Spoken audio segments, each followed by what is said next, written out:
What's going on, guys? ShadowNinja here, and today we're going to be taking a look at this brand new assault rifle that was dropped with Call of Duty Black Ops Cold War or Warzone Season 2.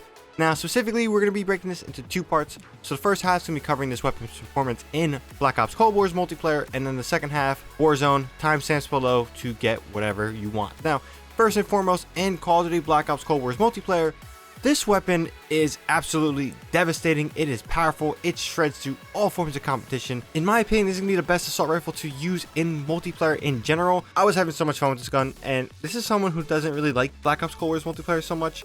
This weapon was shredding, it was tearing, it was controlling the map, it was going hard, it was dropping feeds, it was taking names, it was kicking ass, you name it. This weapon, honestly, it's so powerful. Literally so damn powerful. Low recoil, high damage output, plus range, the time to kill is insane, things in that nature. This is honestly a weapon you must use in multiplayer, and you must get this as soon as possible, because if you guys love multiplayer religiously, you're playing anything competitive, this weapon will definitely be front and center in a lot of those modes. And for the most part, this weapon can pretty much do anything in multiplayer. It can run and gun, it can lock down long lanes, it can just do whatever you desire to do. It is awesome, and honestly, it lives up to the fact that this was the Galil from Black Ops 1, and this outperforms that even in some degrees, because I just absolutely adore this weapon. I've never enjoyed Black Ops Cold War's multiplayer as much as I did here, and I think it was just the fact that this gun is just so meta right now in multiplayer that it is so fun to use. You outgun people and things in that nature. But again, I think some of the flaws of this is, maybe it's reload a little bit if you don't have, speed mags. I feel like if you don't have speed mags in any weapons in Black Ops Cold War, the reload can definitely catch you. But that's pretty much my only complaint of this weapon. It's low recoil.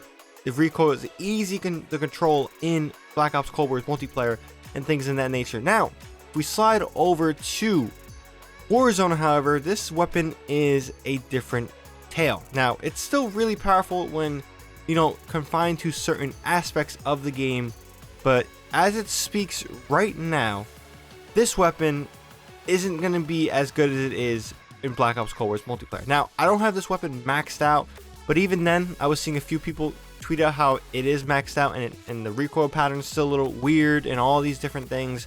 Warzone, this gun isn't as dominant as it was in Black Ops Cold War's multiplayer, and I don't know what happened. I think they upped the recoil a bit. It shares, I guess you could say, similar recoil patterns with the Fara in terms of not being good at range and decimating up close. And I can really only recommend so far, if you're going to use this weapon, you gotta pair this with a sniper. You gotta pair this with some long range, weapon for yourself, because this will shred up close, but not do much after that. Again, the iron sight is very friendly on this weapon, both in multiplayer and Warzone. So that gives you that nature of, worrying about speeding up your ADS time or anything else you desire for a close quarter engagement.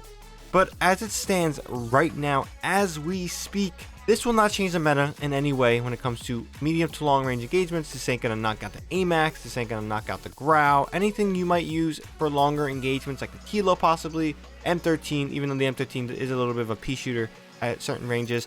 It's not gonna wipe out those. It might be a good replacement for the Far if you guys wanna move on to a different gun that dominates up close and has similar characteristics.